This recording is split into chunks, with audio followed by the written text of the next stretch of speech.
টিটোৰালে আপোনালোক সকলোকে স্বাগতম জনাইছোঁ। আশা কৰিছোঁ আপোনালোক ভালে আছে। ফ্ৰেণ্ডছ, এয়া চাওকচোন, মই এখন লৈ আছোঁ এই ফেব্ৰিক কৰা চাদৰ, আৰু এই চাদৰখন সম্পূৰ্ণ এয়া কেইবাবাহু ফুল দি ফেব্ৰিক কৰিছোঁ। আচলতে এই চাদৰখন মোৰ বাৰ হয়।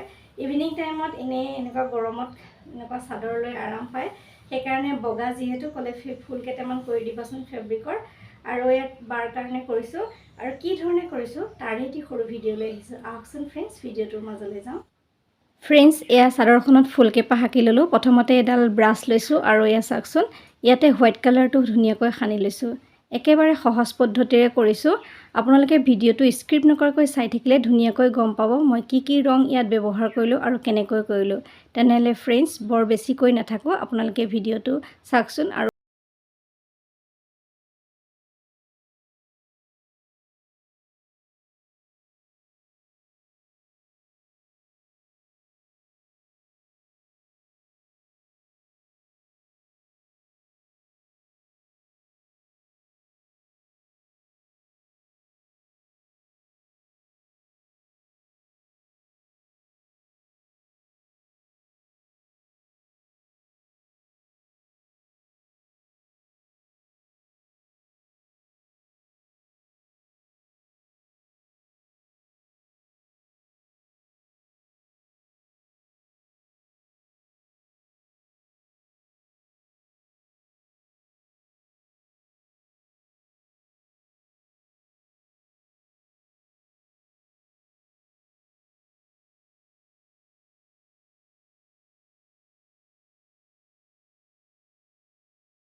ইমান সময় মোৰ ভিডিঅ'টো চাই থকাৰ বাবে অশেষ ধন্যবাদ জনাইছোঁ। পুনৰ নতুন কাম লৈ আকৌ অহাৰ প্ৰতিশ্ৰুতিৰে মই জ্যোতিকা সকলোৰে পৰা বিদায় লৈছোঁ। নমস্কাৰ। সকলো সুস্থ থাকক, ভালে থাকক তাৰে কামনা কৰিছোঁ।